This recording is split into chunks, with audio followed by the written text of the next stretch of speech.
Oh yeah.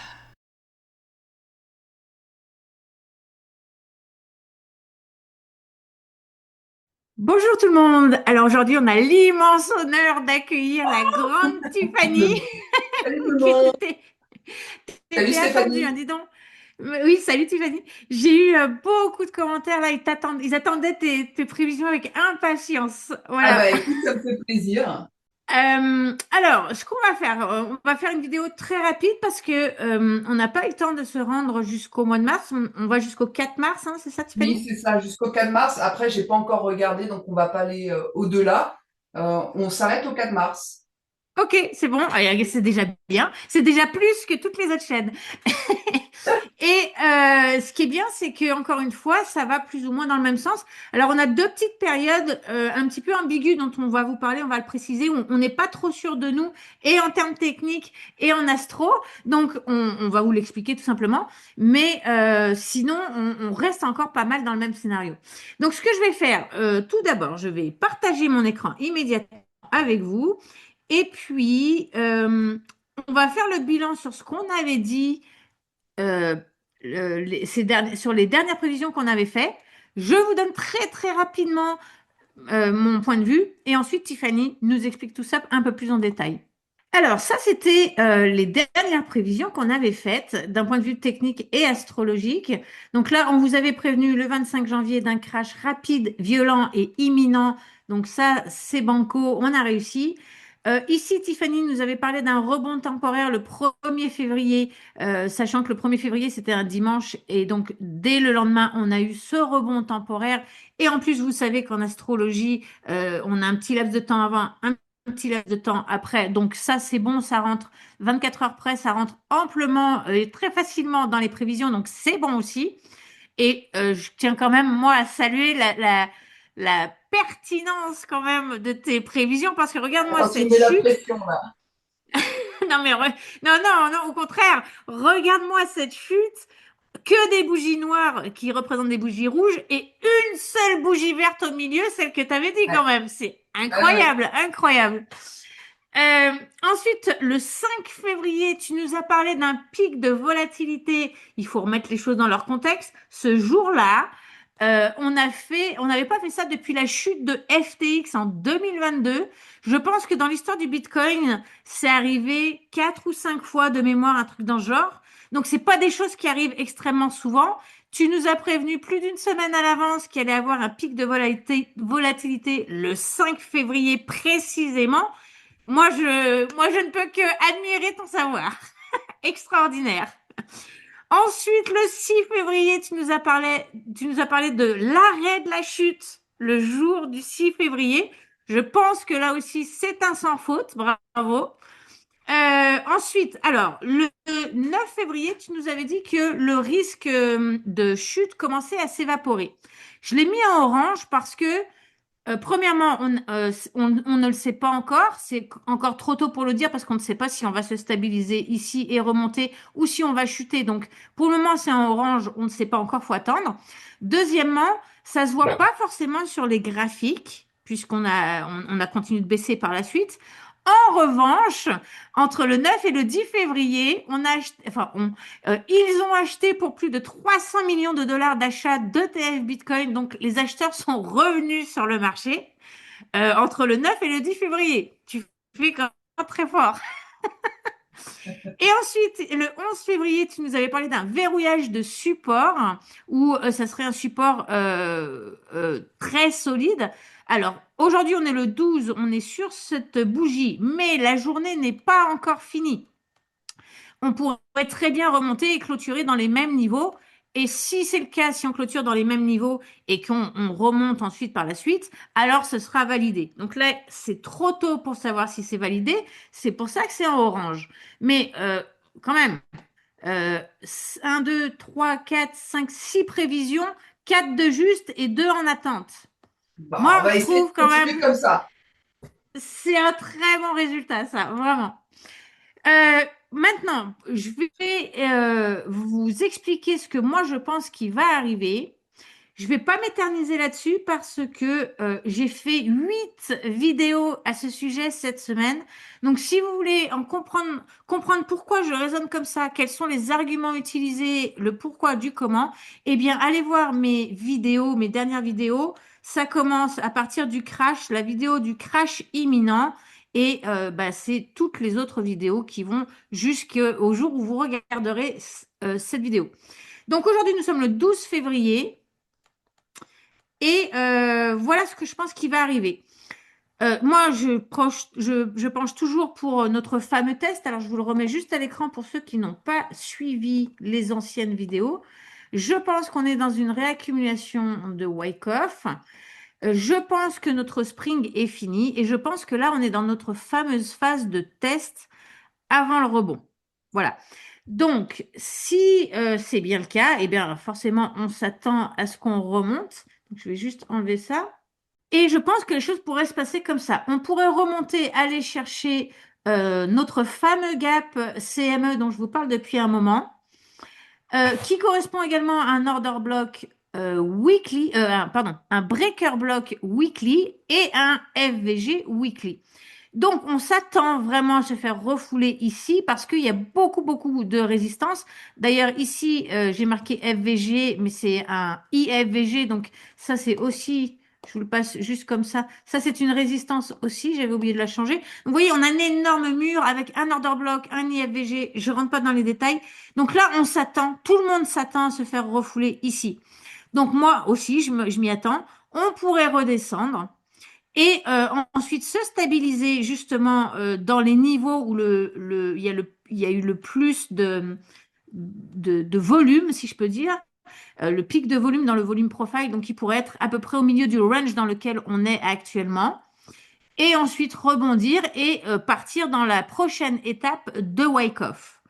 Ça, c'est ce que je vois. Mais pour cette remontée, là, donc dans les prochains jours, dans les 3-4 prochains jours, je vois une remontée pour la semaine prochaine. Je pense que la décision va être prise la semaine prochaine. Par contre, jusqu'à la fin de la semaine, là, il y a deux scénarios possibles. Soit aujourd'hui, on clôture dans les mêmes niveaux qu'hier ou au-dessus. Et dans ces cas-là, eh bien, on peut réamorcer un petit peu et revenir dans le range ici, puis stagner ce week-end comme tous les week-ends. Et la semaine prochaine, repartir à la hausse. Soit aujourd'hui, on clôture en bas. Donc, comme c'est le cas pour le moment, mais la journée n'est pas finie, hein, je le redis, on pourrait clôturer un petit peu plus bas.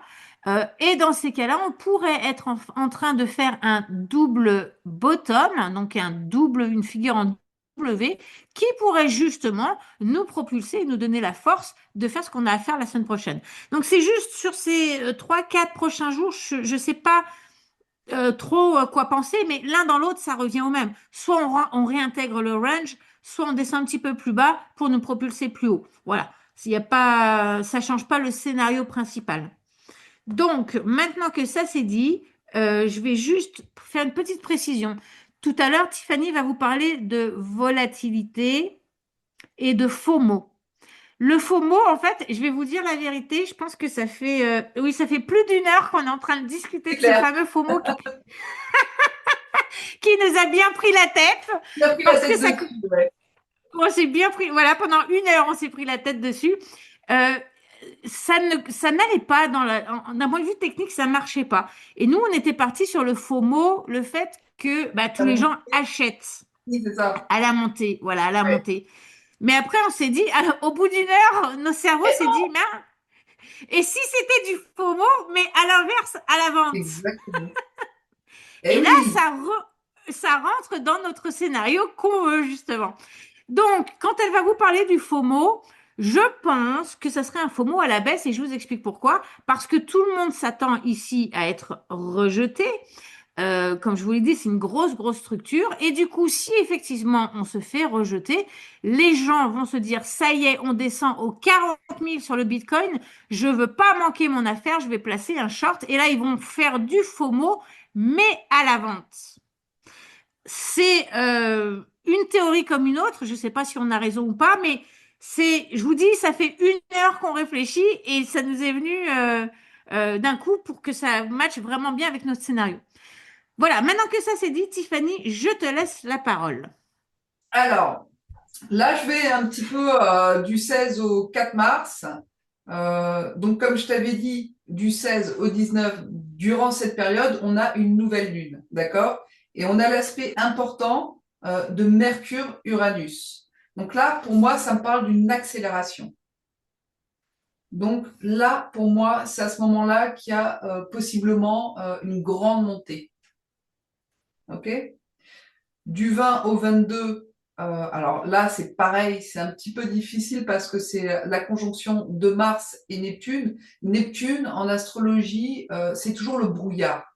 Il y a toujours une zone de flou où on ne sait pas vraiment où aller. Donc là, pour moi, c'est on stagne, on reste sur un support, on stagne. 23-25 février, pareil, là, c'est Saturne-Pluton, Vénus-Uranus. Donc là, pour moi, j'ai appelé ça une sorte de Big Bang. OK?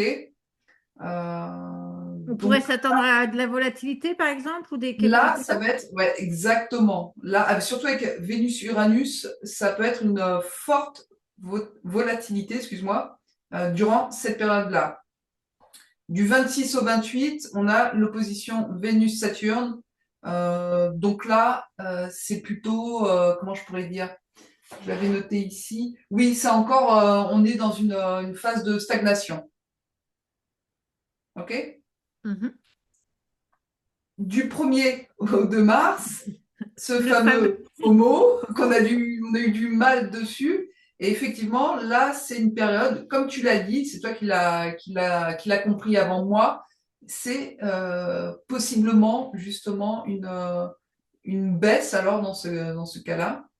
Juste une petite précision. Pour ce qui concerne cette période de FOMO, c'est pas très clair. On s'est mis d'accord sur quelque chose qui nous paraît logique, mais on n'est pas sûr de nous à 100%. Il faut bien le savoir. C'est une période où il va y avoir sûrement un grand intérêt pour ce marché-là, mais ça pourrait aller à la hausse comme à la baisse, seulement à la hausse. Ça ne faisait pas de sens avec notre scénario.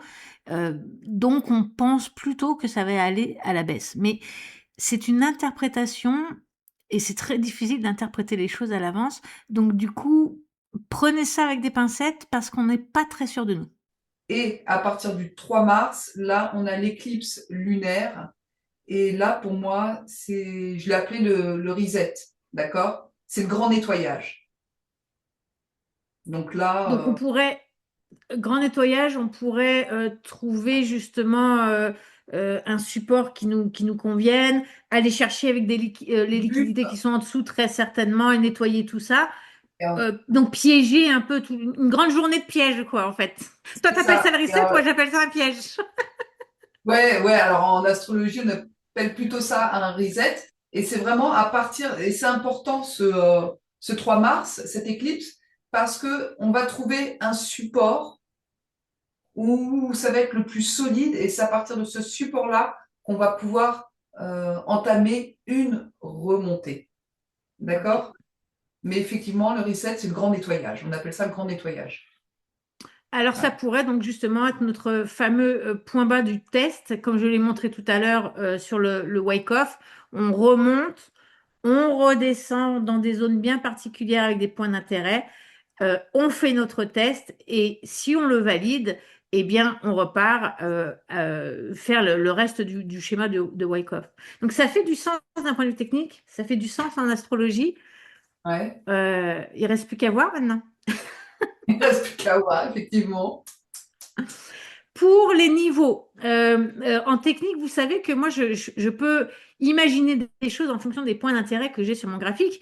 Mais si au bout de 2 jours, on a déjà atteint ma cible, bien évidemment, je vais devoir rehausser mes niveaux. Je vais m'adapter au graphique. Moi, j'ai l'idée derrière, je pense qu'on va monter, redescendre et remonter.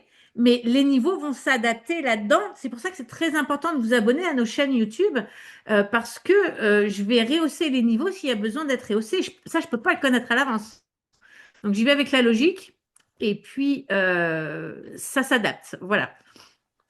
Est-ce que tu avais d'autres choses à nous dire?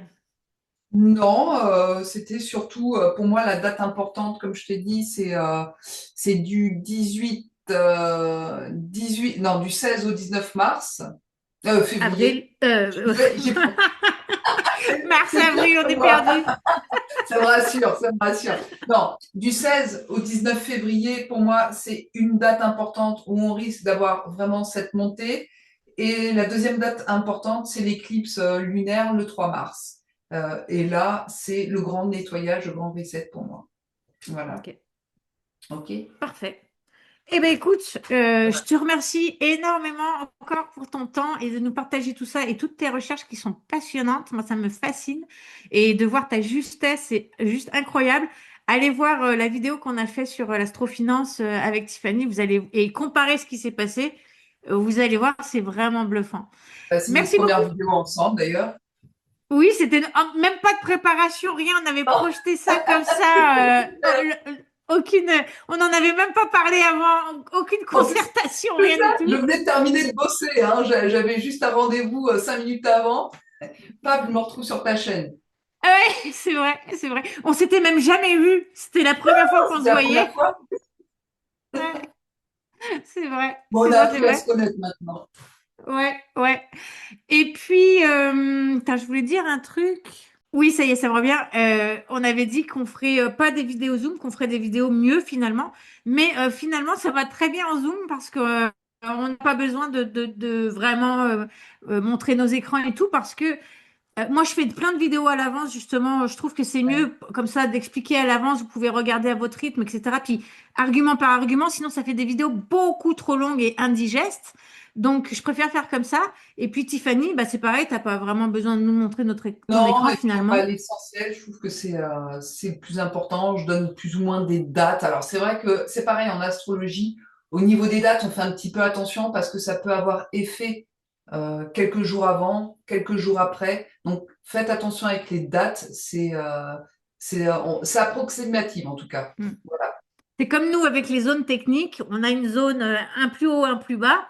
On va aller là-dedans, mais où, on ne sait pas. On a juste une zone.